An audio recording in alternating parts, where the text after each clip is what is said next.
नमस्कार प्रेक्षकांनो, स्टार प्रवाहावरील लग्नानंतर होईलच प्रेम या मालिकेत मोठा ट्विस्ट पाहायला मिळणार आहे.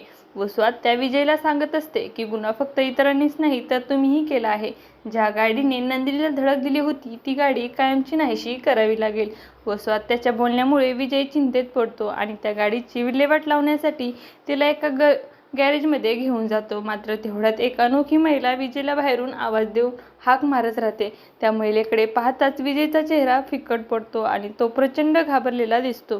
ही महिला नेमकी कोण आहे आणि तिचा विजयशी काय संबंध आहे याचा उलगडा पुढील भागात होणार आहे. दुसरीकडे जीवा आणि नंदिनी खोटं पोट लावून घरी पोहोचतात.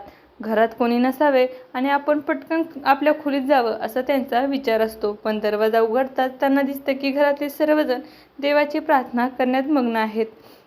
आणि हे दृश्य पाहून जीवा आणि नंदिनी दोघेही घाबरून जातात, कारण आता हे खोटं पोट लावण्यात आपल्याला खोलीत जाणं त्याच्यासाठी शक्य नसतं. त्याचवेळी काव्याचं लक्ष त्यांच्याकडे जातं आणि ती त्यांना हाक मारू लागते.